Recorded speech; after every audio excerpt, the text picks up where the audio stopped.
My father looked me in the eye and said, "You're dead to me." I was 24. I'd just told him I was engaged. The problem? My fiancé was a farmer, not the gentleman ranch kind. The real kind? Dirt under his nails, boots by the door, up before dawn kind. My father saw overalls and failure. I saw the man I loved. He gave me an hour to pack. I took 30 minutes. For 2 years, I didn't hear a single word from him. Not a text. Not a birthday card. Nothing. And honestly, I was fine with that, because what my father didn't know could fill a boardroom. He saw a poor farmer. He had no idea what my husband's family actually owned.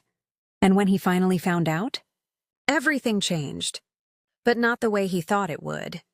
Ever been completely underestimated by someone who should have known better? Drop your country and what time it is where you are in the comments below, and go ahead and hit that subscribe button, because you're going to want to see how this ends.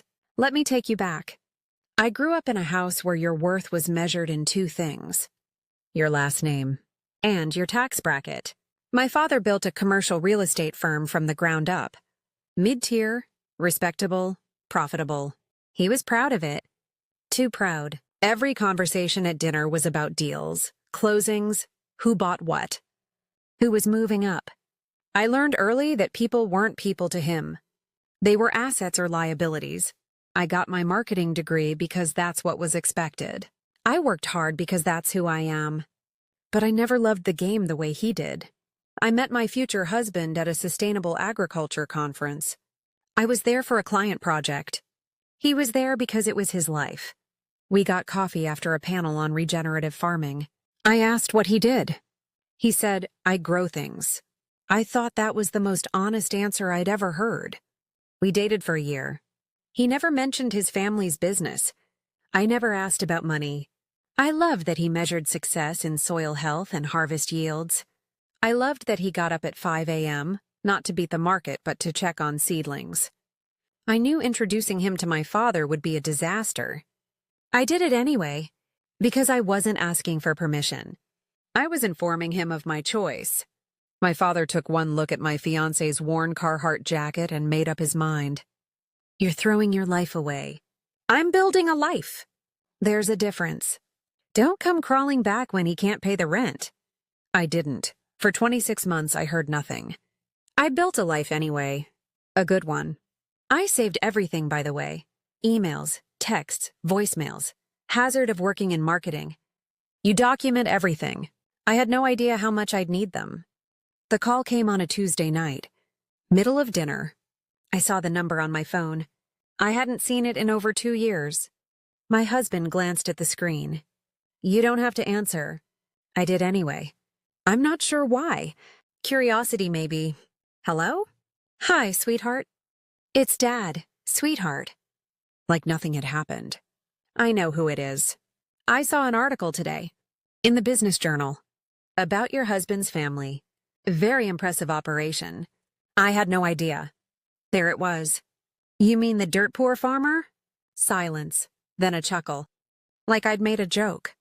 "Let's not dwell on the past. I think we should talk. Put all that behind us." "Why now?" "Because family is important.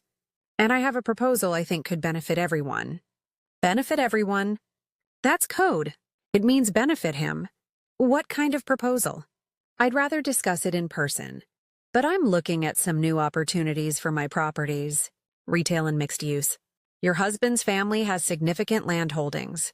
I thought we could explore a partnership. A lease arrangement. I bring the tenants, they provide the real estate. Everybody wins. He didn't say he was sorry. He didn't ask how I was. He didn't even pretend to care about my marriage beyond what it could do for him. I'll think about it. I'd appreciate an answer by the end of the week.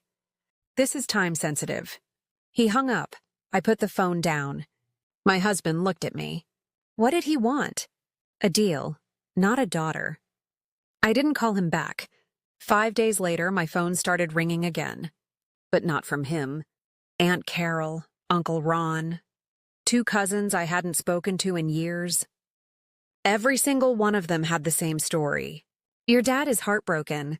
He just wants to reconcile. He says you won't let him meet his future grandchild. I was 3 months pregnant. I hadn't told him, which means someone else had. And he'd weaponized it. The calls kept coming, all saying the same thing. That I was being cruel, that I was holding a grudge. That family is family. Then my mother-in-law called, gently, kindly. Honey, I don't want to overstep. But is there a chance for reconciliation? Do you want your baby to grow up without a grandfather? That one landed. I started to doubt myself. Was I being petty? Was I holding on to old pain instead of moving forward? Maybe boundaries were just grudges in disguise. I sat down at my computer. I drafted a reply, short, professional, agreeing to meet. My cursor hovered over the send button. Then I opened my email archive, just to remind myself why I'd left in the first place. What I found wasn't just hurtful. It was a pattern.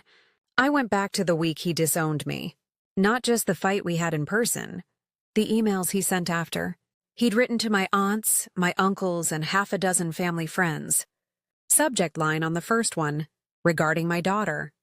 Inside, he called my fiancé a leech with dirt under his nails. He said I'd come crawling back within 6 months, broke and probably pregnant. He told them not to enable my mistake by staying in touch. That's why everyone went silent. It wasn't mutual. He'd orchestrated it, a second email, to a family friend who ran a charity we used to volunteer with. If she contacts you asking for money, please refer her to me. So I can say no. 18 people on those email chains. 0 apologies. Just control. I printed them. I dated them. I put them in a folder. Then I looked at the draft email I'd written. The one where I agreed to meet him. I deleted it. But he wasn't done pushing. 2 weeks later, my husband's family held their annual harvest festival. It's a big deal. Investors, co-op partners, local press, semi-public. I was helping set up the welcome tent when someone said, "There's a man here asking for you." I turned around. My father stepped out of a black town car, full suit, arms open like we were in a movie. "There's my girl!" I froze. My father-in-law walked over, hand extended, welcoming. He had no idea. My father shook his hand, smiled, posed for a photo with him. A reporter asked how he knew the family. I'm the proud father-in-law. So grateful my daughter found such good people. I felt my face go hot. If I corrected him in front of everyone, I looked like the problem. If I stayed quiet, I looked like a liar. He knew exactly what he was doing. During the cocktail hour, he pitched his deal. Land lease, anchor tenants, profit share. He framed it as keeping it in the family. I pulled him aside. You can't just show up here.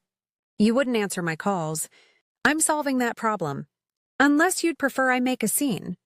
He set a meeting for the following Tuesday, in front of my in-laws. They agreed because they're polite. I had 4 days. 4 days to decide whether to expose him or bury it. I chose excavation. That night, my old college roommate texted me. She works as a paralegal now. Saw something today. Thought you should know. She sent a screenshot. It was a post from a private real estate investor forum, posted 6 weeks earlier, before he ever called me. The username was his. I recognized the details. Looking for advice. Daughter married into a significant agribusiness portfolio. Estimated value north of 9 figures. Burned the bridge on my end 2 years ago. How do I reopen contact without looking desperate or transactional? 9 figures. That's how he saw my marriage. As a portfolio. The replies were worse. Go through the grandkid angle if she's pregnant. Works every time. He'd hearted that reply. Another one. Show up at a public family event. She won't make a scene. He'd done exactly that. Every word of his reconciliation had been workshopped with strangers. It was a strategy, not a feeling.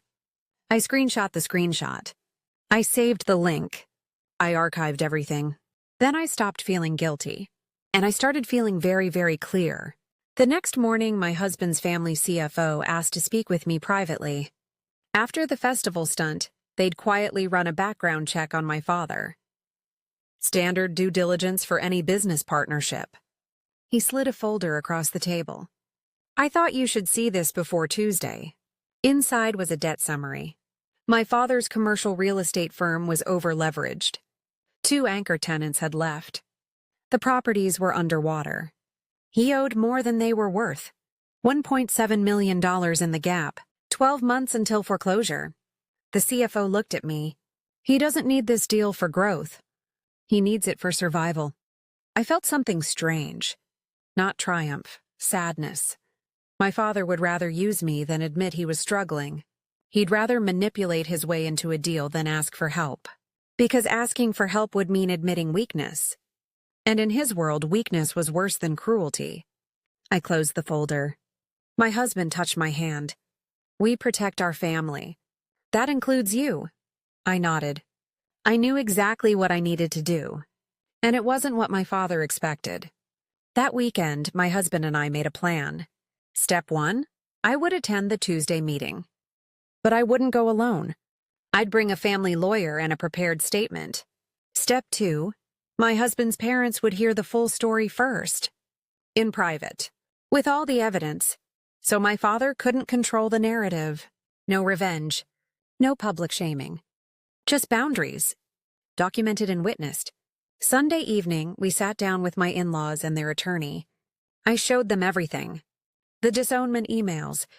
The forum post. The timeline. I walked them through every piece, calmly, factually. My mother-in-law's face changed as she read.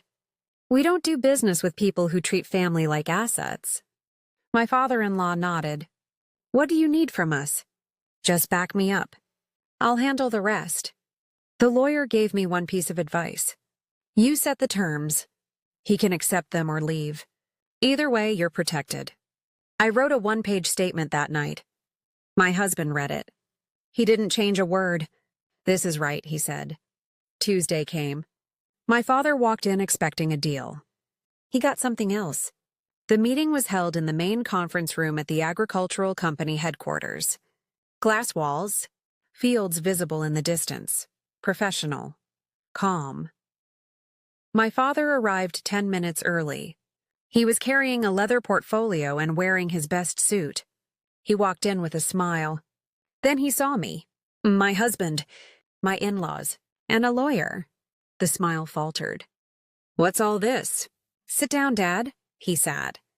The lawyer placed a recorder on the table. For accuracy. I opened my folder. I looked at my father. You called me 6 weeks ago. You said you wanted to reconcile. That wasn't true. Of course it was. You posted in an investor forum 47 days ago asking how to reconnect with me to access a 9-figure portfolio. You workshopped your approach with strangers. I slid the printed forum screenshot across the table. His face went pale. You sent emails to 18 family members the week you disowned me. You told them I'd come crawling back. You told them not to help me. You orchestrated 2 years of silence. I slid the email chain across. You showed up at a family event uninvited because someone online told you I wouldn't make a scene. You're twisting this. I'm reading your own words. My father-in-law leaned forward. His voice was quiet, firm. We've heard enough. The answer to your business proposal is no. My father turned to him. You're going to let her poison this? She didn't poison anything. You did, 2 years ago. I took a breath. I read the last part of my statement. I'm willing to rebuild a relationship with you, slowly, with a therapist. On neutral ground. No business. No shortcuts. If you want that, I'll set it up. If you don't, that's your choice. But the door only opens if you walk through it honestly. Silence. My father stared at me. Then at the evidence. Then at my husband's parents. He stood up. This is ridiculous. He picked up his portfolio. He walked to the door. He stopped, turned. I thought he might apologize. He didn't, he left. The door clicked shut behind him. I exhaled. My husband took my hand. I didn't feel victorious. I felt free. My father's firm quietly restructured 3 months later. He lost the anchor deal he'd been counting on. Word got around in his investor circles. Not because I said anything. Because he did. He'd told people he had an in with a major agribusiness family. When that fell through, his credibility went with it. He lost 2 country club memberships, not from scandal, just from unpaid dues. I didn't celebrate that. I just noted it. 4 months after the meeting, I got an email from him. Short, 2 lines. I handled things badly. I hope you're well. Not an apology. An acknowledgement. I read it twice. My husband looked over my shoulder. What do you want to do? Offer 1 meeting. With a licensed therapist. Neutral location. If he wants it, he'll show. I sent the invitation. I included 3 therapist names and their availability. He never replied. I grieved that quietly.